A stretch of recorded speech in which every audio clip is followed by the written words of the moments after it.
In the first year of Cyrus, king of Persia, in order to fulfill the word of the Lord spoken by Jeremiah, the Lord moved the heart of Cyrus, king of Persia, to make a proclamation throughout his realm, and also to put it in writing. This is what Cyrus, king of Persia, says. The Lord, the God of heaven, has given me all the kingdoms of the earth, and he has appointed me to build a temple for him at Jerusalem in Judah. Any of his people among you may go up to Jerusalem in Judah and build the temple of the Lord, the God of Israel, the God who is in Jerusalem, and may their God be with them. And in any locality where survivors may now be living, the people are to provide them with silver and gold, with goods and livestock, and with free will offerings for the temple of God in Jerusalem. Then the family heads of Judah and Benjamin, and the priests and Levites, everyone whose heart God had moved, prepared to go up and build the house of the Lord in Jerusalem. All their neighbors assisted them with the articles of silver and gold, with goods and livestock, and with valuable gifts, in addition to all the free will offerings. Moreover, King Cyrus brought out the articles belonging to the temple of the Lord, which Nebuchadnezzar had carried away from Jerusalem, and had placed in the temple of his God. Cyrus, king of Persia, had them brought by Mithredath, the treasurer, who counted them out to Sheshbazzar, the prince of Judah. This was the inventory: gold dishes, 30, silver dishes, 1,000, silver pans, 29, gold bowls, 30, matching silver bowls, 410, other articles, 1,000. In all, there were 5,400 articles of gold and of silver. Sheshbazzar brought all these along with the exiles when they came up from Babylon to Jerusalem. Ezra chapter 2. Now these are the people of the province who came up from the captivity of the exiles, whom Nebuchadnezzar, king of Babylon, had taken captive to Babylon. They returned to Jerusalem and Judah, each to their own town, in company with Zerubbabel, Joshua, Nehemiah, Sariah, Reliah, Mordecai, Bilshan, Mizpah, Bigvai, Rehum, and Baanah. The list of the men of the people of Israel. The descendants of Parosh, 2,172. Of Shephatiah, 372. Of Arah, 775. Of Pahath-Moab, through the line of Jeshua and Joab, 2,812. Of Elam, 1,254.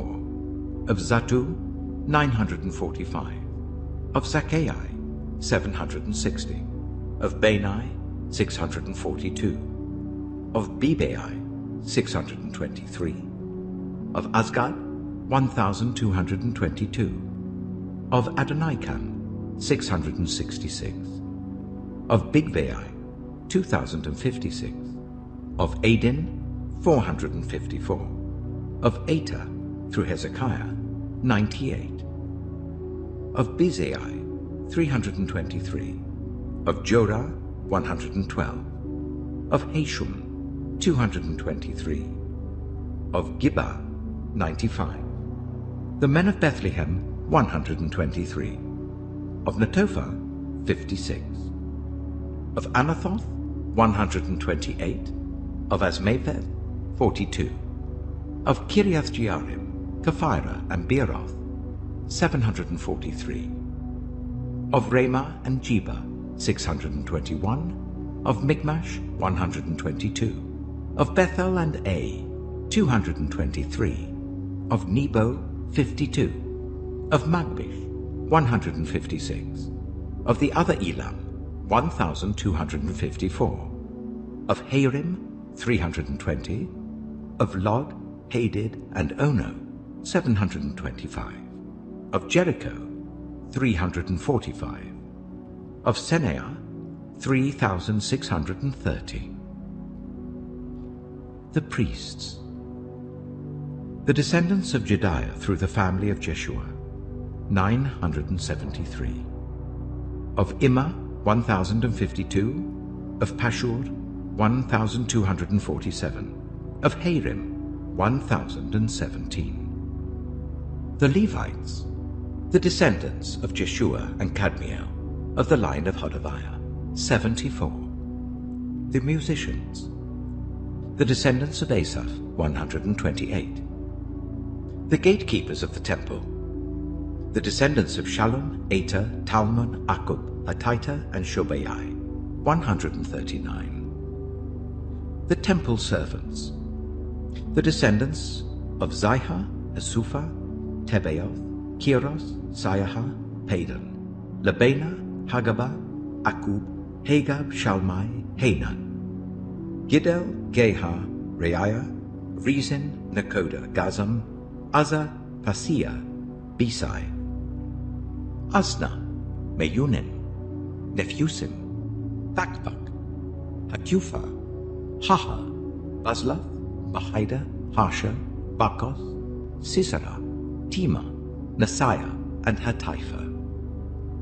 The descendants of the servants of Solomon. The descendants of Sotai, Hasophireth, Peruda, Jaala, Darkon, Giddel, Shephatiah, Hatil, Pokereth, Hezebaim, and Amai. The temple servants and the descendants of the servants of Solomon, 392.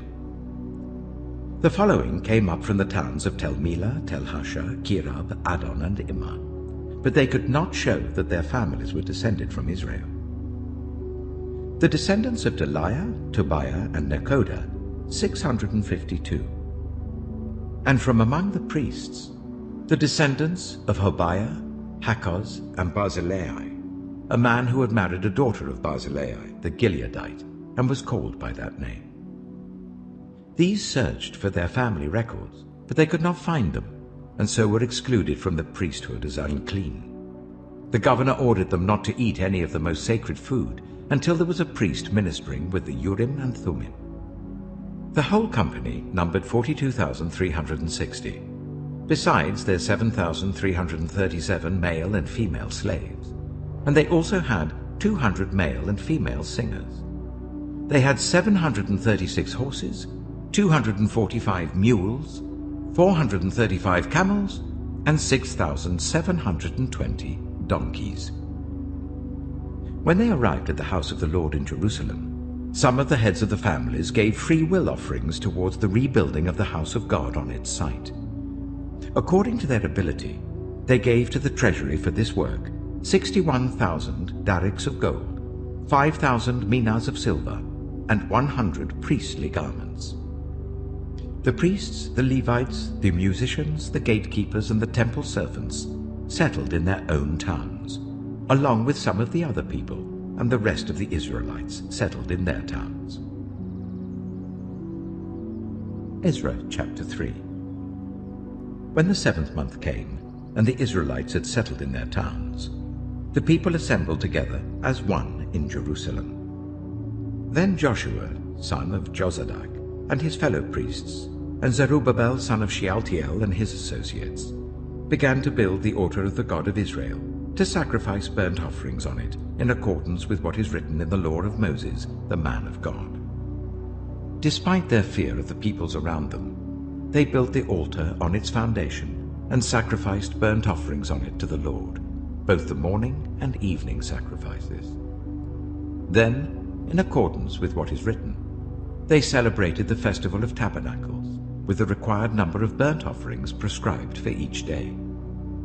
After that, they presented the regular burnt offerings, the new moon sacrifices, and the sacrifices for all the appointed sacred festivals of the Lord, as well as those brought as free will offerings to the Lord. On the first day of the 7th month, they began to offer burnt offerings to the Lord, though the foundation of the Lord's temple had not yet been laid. Then they gave money to the masons and carpenters, and gave food and drink and olive oil to the people of Sidon and Tyre, so that they would bring cedar logs by sea from Lebanon to Joppa, as authorized by Cyrus, king of Persia. In the 2nd month of the 2nd year after their arrival at the house of God in Jerusalem, Zerubbabel, son of Shealtiel, Joshua, son of Jozadak, and the rest of the people, the priests and the Levites, and all who had returned from the captivity to Jerusalem began the work. They appointed Levites 20 years old and older to supervise the building of the house of the Lord. Joshua and his sons and brothers, and Kadmiel and his sons, descendants of Hodaviah, and the sons of Henadad, and their sons and brothers, all Levites, joined together in supervising those working on the house of God. When the builders laid the foundation of the temple of the Lord, the priests in their vestments and with trumpets, and the Levites, the sons of Asaph, with cymbals, took their places to praise the Lord, as prescribed by David king of Israel. With praise and thanksgiving they sang to the Lord. He is good, his love towards Israel endures forever. And all the people gave a great shout of praise to the Lord, because the foundation of the house of the Lord was laid. But many of the older priests and Levites and family heads, who had seen the former temple, wept aloud when they saw the foundation of this temple being laid, while many others shouted for joy. No one could distinguish the sound of the shouts of joy from the sound of weeping, because the people made so much noise, and the sound was heard far away. Ezra chapter 4. When the enemies of Judah and Benjamin heard that the exiles were building a temple for the Lord, the God of Israel, they came to Zerubbabel and to the heads of the families and said, "Let us help you build, because, like you, we seek your God, and have been sacrificing to him since the time of Esarhaddon, king of Assyria, who brought us here." But Zerubbabel, Joshua, and the rest of the heads of the families of Israel answered, "You have no part with us in building a temple to our God. We alone will build it for the Lord, the God of Israel, as King Cyrus the king of Persia commanded us." Then the peoples around them set out to discourage the people of Judah and make them afraid to go on building. They bribed officials to work against them and frustrate their plans during the entire reign of Cyrus king of Persia and down to the reign of Darius king of Persia. At the beginning of the reign of Xerxes, they lodged an accusation against the people of Judah and Jerusalem. And in the days of Artaxerxes king of Persia, Bishlam, Mithredath, Tabiel, and the rest of his associates wrote a letter to Artaxerxes. The letter was written in Aramaic script and in the Aramaic language. Rehum, the commanding officer, and Shimshai, the secretary, wrote a letter against Jerusalem to Artaxerxes the king as follows. Rehum, the commanding officer, and Shimshai, the secretary, together with the rest of their associates, the judges, officials, and administrators over the people from Persia, Uruk, and Babylon, the Elamites of Susa, and the other people whom the great and honorable Ashurbanipal deported and settled in the city of Samaria and elsewhere in Trans-Euphrates. This is a copy of the letter they sent him. To King Artaxerxes, from your servants, the men of Trans-Euphrates. The king should know that the people who came up to us from you have gone to Jerusalem and are rebuilding that rebellious and wicked city. They are restoring the walls and repairing the foundations. Furthermore, the king should know that if this city is built and its walls are restored, no more taxes, tribute or duty will be paid, and eventually the royal revenues will suffer. Now, since we are under obligation to the palace, and it is not proper for us to see the king dishonored, we are sending this message to inform the king, so that a search may be made in the archives of your predecessors. In these records, you will find that this city is a rebellious city, troublesome to kings and provinces, a place with a long history of sedition. That is why this city was destroyed. We inform the king that if this city is built and its walls are restored, you will be left with nothing in Trans-Euphrates.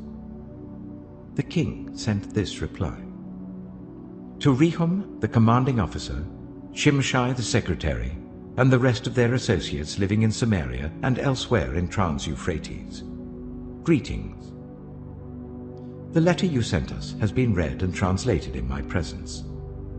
I issued an order, and a search was made. And it was found that this city has a long history of revolt against kings, and has been a place of rebellion and sedition. Jerusalem has had powerful kings ruling over the whole of Trans-Euphrates, and taxes, tribute and duty were paid to them. Now issue an order to these men to stop work, so that this city will not be rebuilt until I so order. Be careful not to neglect this matter. Why let this threat grow to the detriment of the royal interests? As soon as the copy of the letter of King Artaxerxes was read to Rehum and Shimshai the secretary and their associates, they went immediately to the Jews in Jerusalem and compelled them by force to stop. Thus the work on the house of God in Jerusalem came to a standstill until the 2nd year of the reign of Darius, king of Persia. Ezra chapter 5.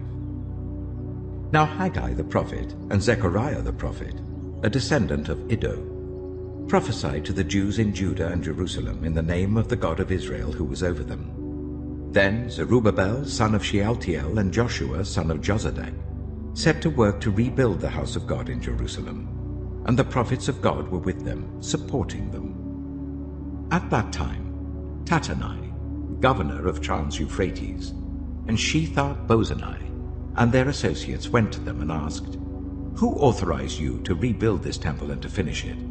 They also asked, "What are the names of those who are constructing this building?" But the eye of their God was watching over the elders of the Jews, and they were not stopped until a report could go to Darius and his written reply be received. This is a copy of the letter that Tattenai, governor of Trans-Euphrates, and Shethar-Bozenai and their associates, the officials of Trans-Euphrates, sent to King Darius. The report they sent him read as follows. To King Darius, cordial greetings. The king should know that we went to the district of Judah to the temple of the great God. The people are building it with large stones and placing the timbers in the walls. The work is being carried on with diligence and is making rapid progress under their direction. We questioned the elders and asked them, "Who authorized you to rebuild this temple and to finish it?"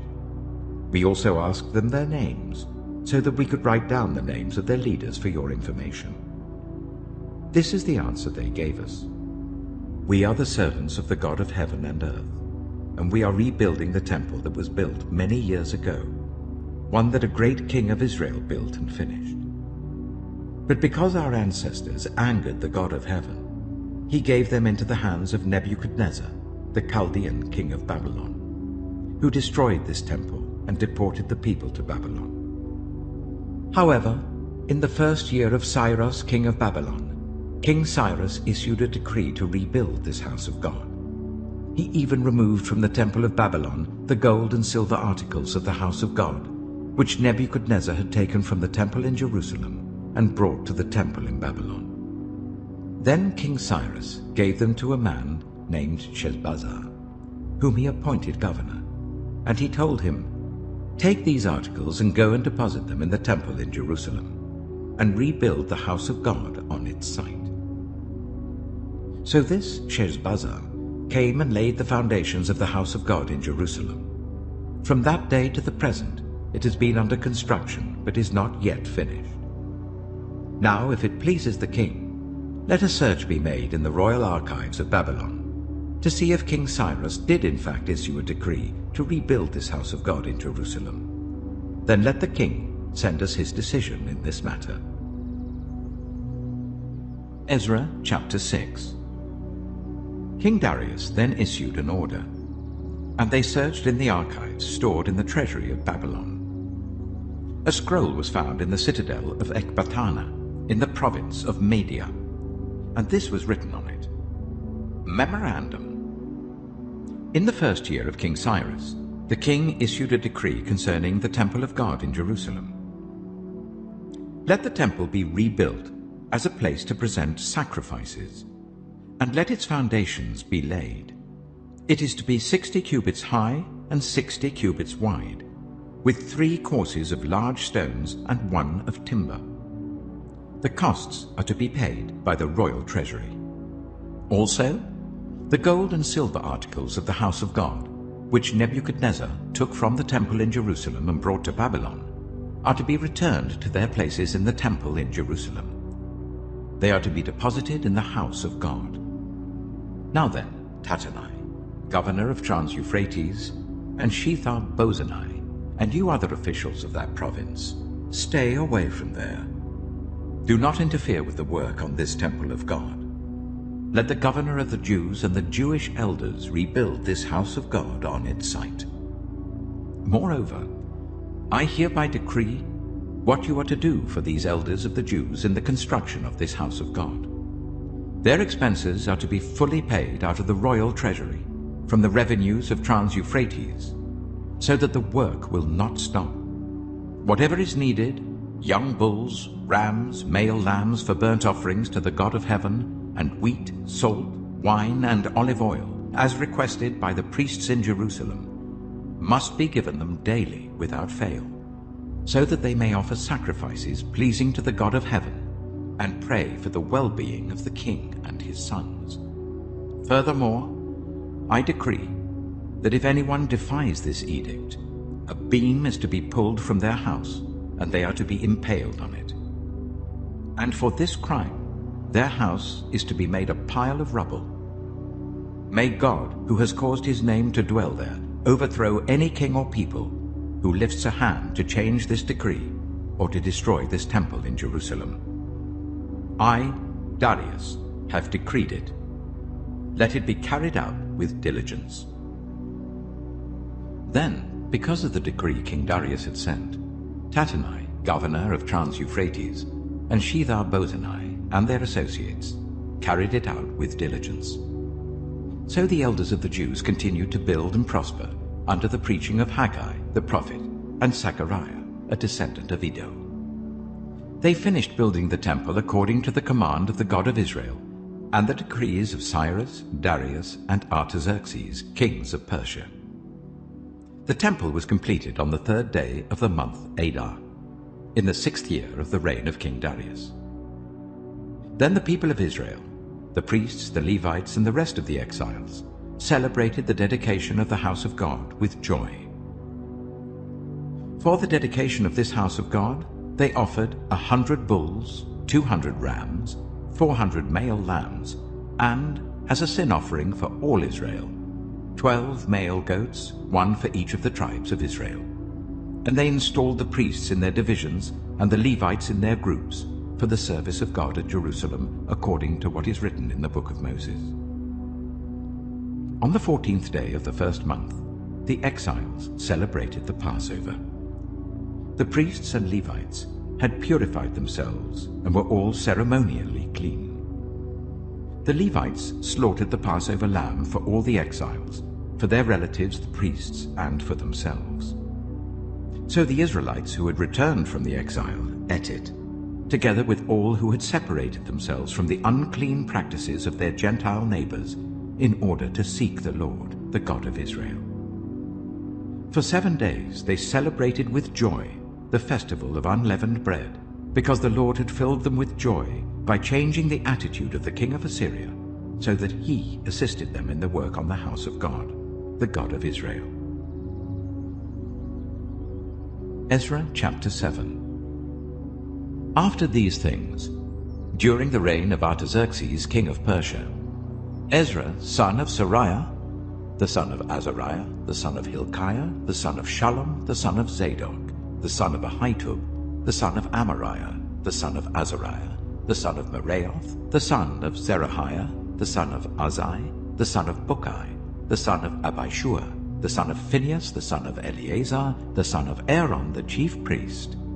This Ezra came up from Babylon. He was a teacher, well versed in the law of Moses, which the Lord, the God of Israel, had given. The king had granted everything he asked, for the hand of the Lord his God was on him.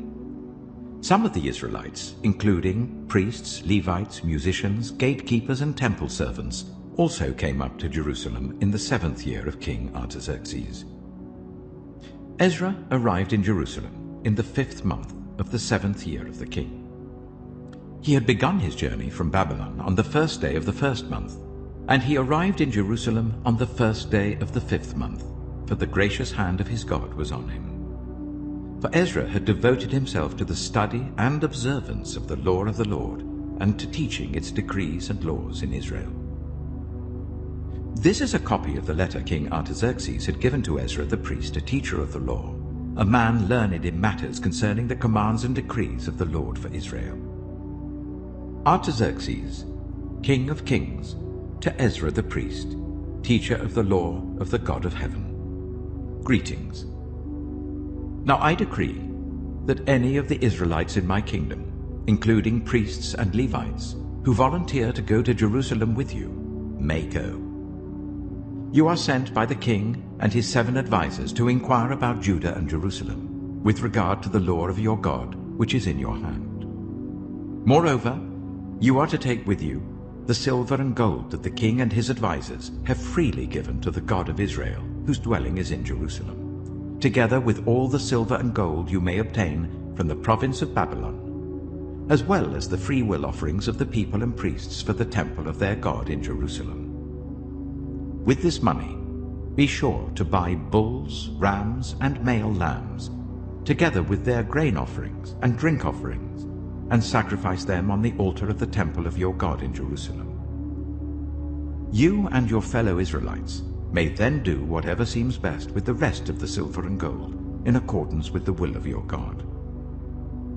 Deliver to the God of Jerusalem all the articles entrusted to you for worship in the temple of your God, and anything else needed for the temple of your God that you are responsible to supply, you may provide from the royal treasury. Now I, King Artaxerxes, decree that all the treasurers of Trans-Euphrates are to provide with diligence whatever Ezra the priest, the teacher of the law of the God of heaven, may ask of you, up to 100 talents of silver, 100 cors of wheat, 100 baths of wine, 100 baths of olive oil and salt, without limit. Whatever the God of heaven has prescribed, let it be done with diligence for the temple of the God of heaven. Why should his wrath fall on the realm of the king and of his sons? You are also to know that you have no authority to impose taxes, tribute, or duty on any of the priests, Levites, musicians, gatekeepers, temple servants, or other workers at this house of God.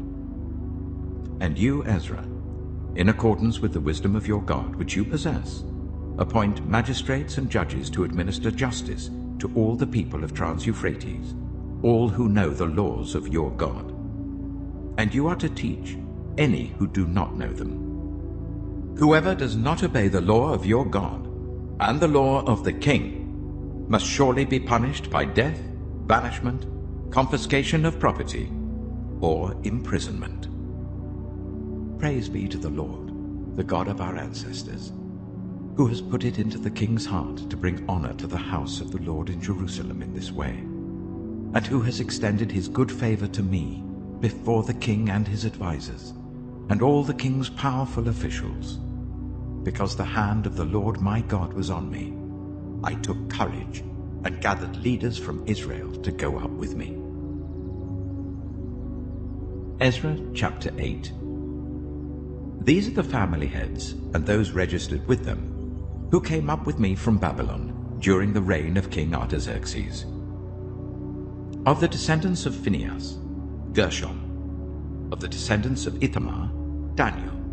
Of the descendants of David, Hattush. Of the descendants of Shechaniah. Of the descendants of Parosh, Zechariah, and with him were registered 150 men. Of the descendants of Pahath-Moab, Eli-Ehoenai, son of Zechariah, and with him 200 men. Of the descendants of Zattu, Shechaniah, son of Jehaziel, and with him 300 men. Of the descendants of Adin, Ebed, son of Jonathan, and with him 50 men. Of the descendants of Elam, Jeshiah, son of Ataliah, and with him 70 men. Of the descendants of Shephatiah, Zebediah, son of Michael, and with him 80 men. Of the descendants of Joab, Obadiah, son of Jehiel, and with him 218 men. Of the descendants of Bani, Shelomith, son of Josephiah, and with him 160 men.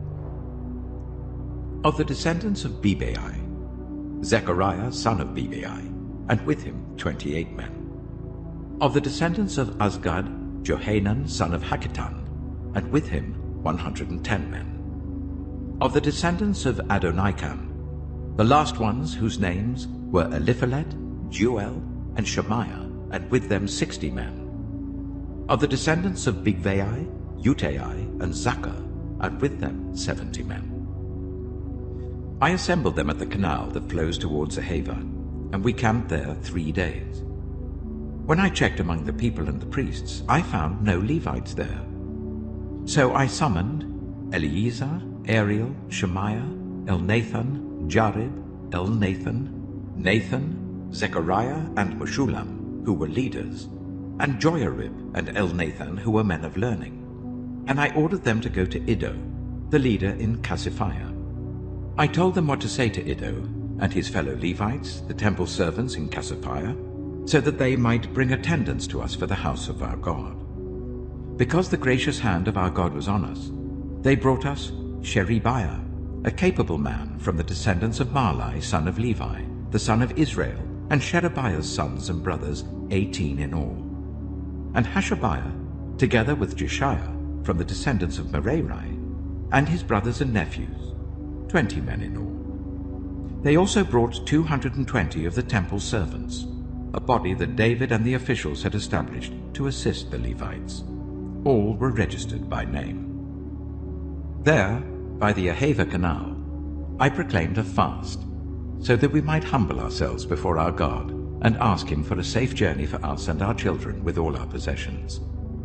I was ashamed to ask the king for soldiers and horsemen to protect us from enemies on the road, because we had told the king, "The gracious hand of our God is on everyone who looks to him, but his great anger is against all who forsake him." So we fasted and petitioned our God about this, and he answered our prayer. Then I set apart 12 of the leading priests, namely Sherebiah, Hashabiah, and 10 of their brothers. And I weighed out to them the offering of silver and gold and the articles that the king, his advisers, his officials, and all Israel present there had donated for the house of our God.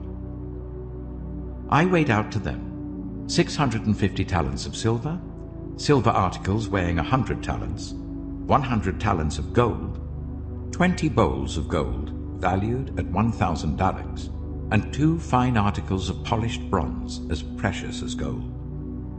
I said to them, "You, as well as these articles, are consecrated to the Lord. The silver and gold are a free will offering to the Lord, the God of your ancestors. Guard them carefully until you weigh them out in the chambers of the house of the Lord in Jerusalem before the leading priests and the Levites and the family heads of Israel." Then the priests and Levites received the silver and gold and sacred articles that had been weighed out to be taken to the house of our God in Jerusalem. On the 12th day of the first month, we set out from the Ahava canal to go to Jerusalem. The hand of our God was on us, and he protected us from enemies and bandits along the way. So we arrived in Jerusalem, where we rested 3 days. On the 4th day, in the house of our God, we weighed out the silver and gold and the sacred articles into the hands of Meremoth son of Uriah the priest. Eleazar son of Phinehas was with him, and so were the Levites, Jozabad son of Jeshua, and Nohadiah son of Binnui. Everything was accounted for by number and weight, and the entire weight was recorded at that time. Then the exiles, who had returned from captivity, sacrificed burnt offerings to the God of Israel. 12 bulls for all Israel, 96 rams, 77 male lambs, and as a sin offering, 12 male goats. All this was a burnt offering to the Lord. They also delivered the king's orders to the royal satraps and to the governors of Trans-Euphrates, who then gave assistance to the people and to the house of God. Ezra chapter 9. After these things had been done, the leaders came to me and said, "The people of Israel, including the priests and the Levites, have not kept themselves separate from the neighboring peoples with their detestable practices, like those of the Canaanites, Hittites, Perizzites, Jebusites, Ammonites, Moabites, Egyptians, and Amorites. They have taken some of their daughters as wives for themselves, and their sons, and have mingled the holy race with the peoples around them. And the leaders and officials have led the way in this unfaithfulness. When I heard this, I tore my tunic and cloak, pulled hair from my head and beard, and sat down appalled. Then everyone who trembled at the words of the God of Israel gathered round me because of this unfaithfulness of the exiles. And I sat there appalled until the evening sacrifice. Then, at the evening sacrifice, I rose from my self-abasement, with my tunic and cloak torn, and fell on my knees with my hands spread out to the Lord my God, and prayed. I am too ashamed and disgraced, my God, to lift up my face to you, because our sins are higher than our heads, and our guilt has reached to the heavens. From the days of our ancestors until now, our guilt has been great. Because of our sins, we and our kings and our priests have been subjected to the sword and captivity, to pillage and humiliation at the hand of foreign kings, as it is today. But now, for a brief moment, the Lord our God has been gracious in leaving us a remnant and giving us a firm place in his sanctuary. And so our God gives light to our eyes and a little relief in our bondage. Though we are slaves, our God has not forsaken us in our bondage. He has shown us kindness in the sight of the kings of Persia. He has granted us new life to rebuild the house of our God and repair its ruins. And he has given us a wall of protection in Judah and Jerusalem. But now, our God, what can we say after this?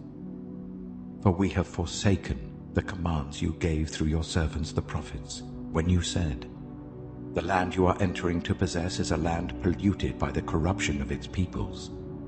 By their detestable practices they have filled it with their impurity, from one end to the other. Therefore do not give your daughters in marriage to their sons, or take their daughters for your sons. Do not seek a treaty of friendship with them at any time, that you may be strong and eat the good things of the land, and leave it to your children as an everlasting inheritance."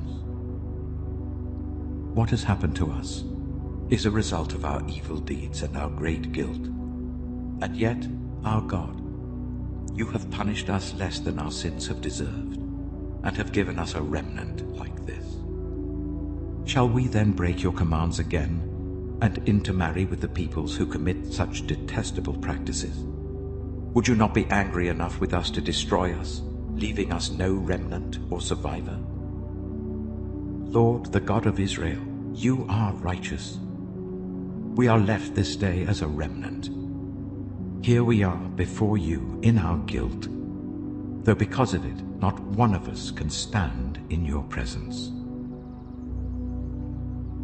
Ezra chapter 10. While Ezra was praying and confessing, weeping and throwing himself down before the house of God, a large crowd of Israelites, men, women, and children, gathered round him. They too wept bitterly.